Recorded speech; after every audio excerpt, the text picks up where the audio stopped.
പത്തനംമാറ്റി സീരിയലിലെ ഇന്നത്തെ എപ്പിസോഡിലേക്ക് എല്ലാവർക്കും സ്വാഗതം. അപ്പം അനിയുടെ കല്യാണത്തിനായിട്ട് മണ്ഡപത്തിലേക്ക് എല്ലാവരും വീട്ടിൽ നിന്ന് ഇറങ്ങി കേട്ടോ.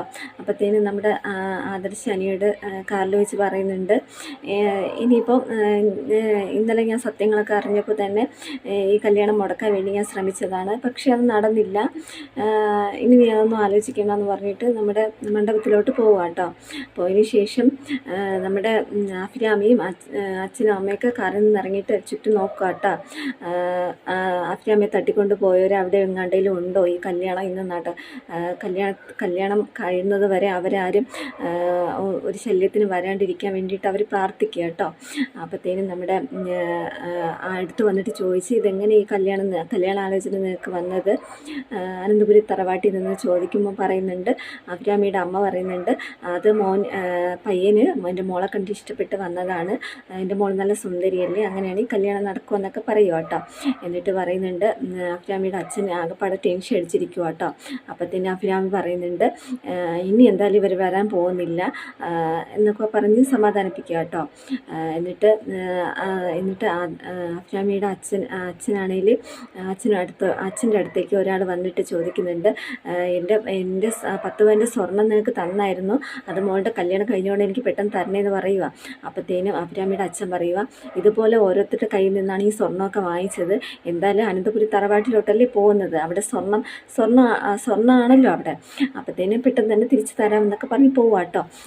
കള്ളത്തരം പറഞ്ഞിട്ട് ഇങ്ങനെ കല്യാണം നടത്തുക കേട്ടോ. പക്ക ഫ്രോഡാണ് അഫിരാമിയും കുടുംബം, അച്ഛനും അമ്മയൊക്കെ. അപ്പോഴത്തേനും അവർക്ക് എങ്ങനെയെങ്കിൽ ഈ കല്യാണം ഒന്ന് നടന്ന് കിട്ടിയാൽ മതി എന്ന് മാത്രമേ ഉള്ളൂ അവർക്ക് ചിന്ത. അത് കഴിഞ്ഞതിന് ശേഷം എന്ത് സംഭവിച്ചാലും കുഴപ്പമില്ല, ആ മുഹൂർത്തത്തിൽ കല്യാണം നടക്കുന്നത് വരെ ആരും ഒരു ശല്യത്തിന് വരാണ്ടിരിക്കാൻ വേണ്ടിയിട്ടാണ് അവരുടെ പ്രാർത്ഥന. അപ്പോഴത്തേനും അനിയും അനന്തപുരിയിലുള്ള എല്ലാവരും മണ്ഡപത്തിലെത്തി കേട്ടോ, സ്വീകരിക്കാൻ വേണ്ടിയിട്ട്. സ്വീകരിച്ച് ഇങ്ങനെ മണ്ഡപത്തിലോട്ട് പോകുന്ന സമയത്ത് അഫിരാമിയുടെ അച്ഛൻ ചോദിക്കുന്നുണ്ട്, അനിയുടെ മുഖത്ത് എന്തോ ഒരു സന്തോഷമില്ലാത്തതെന്ന് ചോദിക്കുമ്പോഴത്തേനും ആദർശിൻ്റെ അച്ഛൻ പറയുന്നുണ്ട്, അത് കല്യാണം കഴിയുമ്പോൾ സന്തോഷം വന്നോളൂ എന്നൊക്കെ പറയുക കേട്ടോ. എന്നിട്ട് നമ്മുടെ നന്ദുവിനോട് നയനയും അച്ഛനും അമ്മയും എല്ലാവരും നവ്യയും ഒക്കെ പറയുന്നുണ്ട്, മോള് സന്തോഷമായിട്ടൊക്കെ നിൽക്കണം, വിഷമിച്ച് നിൽക്കില്ലേ എന്നൊക്കെ പറയുക കേട്ടോ. എന്നിട്ട് നമ്മുടെ നന്ദുവാണെങ്കിൽ ഇതൊന്നും കാണുന്നത് സഹിക്കാൻ വയ്യാണ്ട് തിരിഞ്ഞ് നടക്കുക കേട്ടോ. ഞാനിവിടെ ഒരു അതിഥിപ്പറ്റാണ്, എന്തായാലും അനിയുടെ കല്യാണം കാണേണ്ട ഒരു മാനസികാവസ്ഥ എനിക്കില്ല എന്ന് പറഞ്ഞിട്ട് നന്ദു പോവുക കേട്ടോ. എന്നിട്ട് അച്ഛനും അമ്മയും നയനയൊക്കെ പറയുന്നുണ്ട്, നന്ദുവിനെ കാണുന്നില്ല എന്നൊക്കെ പറയുക. അപ്പോഴത്തേനും ഫ്രണ്ട്സിനോട് പുറത്ത് സംസാരിച്ചുകൊണ്ട് എങ്ങാണ്ടിൽ നിൽക്കുമായിരിക്കുമെന്ന് വിചാരിക്കുന്നുണ്ട്. എന്നിട്ട് നമ്മുടെ അഫിരാമി ഒരുങ്ങിക്കൊണ്ട് നിൽക്കുമ്പോഴത്തേനും അച്ഛൻ പോയിട്ട് പറയുന്നുണ്ട്, ഇനിയിപ്പോൾ അവരെങ്ങാണ്ടെങ്കിലും വരുമോ എന്നൊക്കെ പറഞ്ഞ് ഇങ്ങനെ പറയുന്നുണ്ട്. അപ്പോഴത്തേനും അഫിരാമി പറയുന്നുണ്ട്, എന്തായാലും അനന്തപുരിയിലുള്ള ഒരാളല്ലേ എന്നെ കല്യാണം കഴിക്കാൻ പോകുന്നത്, എന്തായാലും അവർ വരാനൊന്നും പോകുന്നില്ല, അച്ഛൻ ഇതാലോചിച്ച് ടെൻഷനൊന്നും അടിക്കണ്ടെന്ന് പറഞ്ഞ് സമാധാനിപ്പിക്കുക കേട്ടോ. ഞാൻ ആനന്ദപുരി തറവാട്ടിൽ നിന്ന് കാലെടുത്ത് വെച്ചോട്ടെ, അത് കഴിഞ്ഞിട്ട് ഞാനെല്ലാം ചെയ്തോളാം എന്നൊക്കെ പറഞ്ഞ് അച്ഛനോട് പറയുന്നുണ്ട്. എന്നിട്ട് ചോദിക്കുന്നുണ്ട്, നന്ദു വന്നോന്ന് ചോദിക്കുക.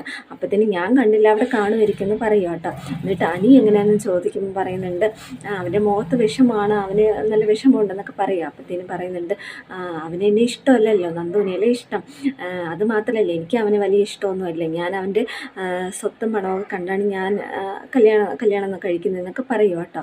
എന്നിട്ട് ശരിയെന്ന് പറഞ്ഞിട്ട് പോവുക കേട്ടോ.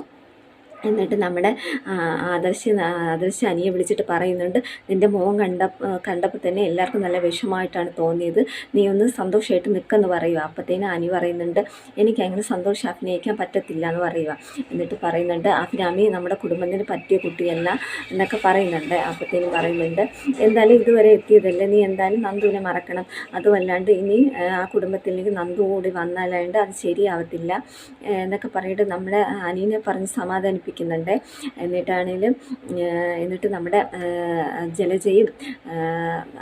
ജലജയൊക്കെ ഇങ്ങനെ പറയുന്നുണ്ട്, ആദർശിൻ്റെ അമ്മയൊക്കെ പറയുന്നുണ്ട്, എന്തായാലും എൻ്റെ മോളെ എനിക്ക് സ്നേഹിക്കാൻ പറ്റിയില്ല, അവൾ എനിക്കൊരു ശല്യമാണ്, ഇനി ഈ വരുന്ന അഫിരാമിയായിരിക്കും ഞാൻ എല്ലാ സ്നേഹവും കൊടുക്കാൻ പോകുന്നത്. അപ്പം ജലജ പറയുന്നുണ്ട്, അങ്ങനെ സ്വഭാവം മനസ്സിലാക്കിയതിന് ശേഷം സ്നേഹിച്ചാൽ മതി എന്നൊക്കെ പറയുക.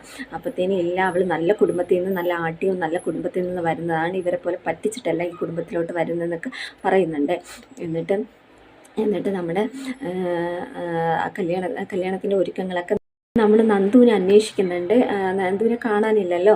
അപ്പോഴത്തേന് നമ്മുടെ നന്ദു ആണെങ്കിലും ഒരു ക്ഷേത്രത്തിൻ്റെ അവിടെ പോയിരുന്നിട്ട് അനിയെ വിചാരിച്ചിട്ട് ഇങ്ങനെ കരയുന്നുണ്ട് കേട്ടോ. അപ്പോഴത്തേനും ഒരു പോറ്റി വന്നിട്ട് പറയുന്നുണ്ട്, മോളെന്താ ഇങ്ങനെ വിഷമിച്ചിരിക്കുന്നത്, എന്തിനാ കരയുന്നതെന്നൊക്കെ ചോദിക്കുമ്പോൾ ചോദിക്കുന്നുണ്ട്. എന്നിട്ട് പറയുന്നുണ്ട്, കണ്ണിലെ കണ്ണീര് കളയാൻ, പക്ഷെ മനസ്സിലെ കണ്ണീര് കളയാൻ പറ്റത്തില്ലല്ലോ. മോൾ ഒരു പയ്യനെ ഇഷ്ടപ്പെടുന്നുണ്ട്, ആ പയ്യനെ തന്നെ മോള് കല്യാണം കഴിക്കുമെന്ന് പറയാം. അപ്പോഴത്തേനും പറയുന്നുണ്ട്, ആ പയ്യൻ്റെ കല്യാണം ഇന്നാണെന്ന് പറയുമ്പോഴത്തേനും അത് നടന്നാലും നടന്നില്ലെങ്കിൽ മോൾ ആ കുട്ടീനെ തന്നെ കല്യാണം കഴിക്കുള്ളൂ. ഇത് ഞാൻ പറയുന്ന കാര്യമാണ്. നിങ്ങൾ തമ്മിൽ ഒരുമിച്ച് ജീവിക്കൂ, എത്ര വേറെ കല്യാണം കഴിച്ചിരുന്നാലും നിങ്ങൾ സന്തോഷമായിട്ട് ജീവിക്കൂ എന്നൊക്കെ പറയുക കേട്ടോ. പറഞ്ഞിട്ട് ഇങ്ങനെ പോകുന്നുണ്ട്.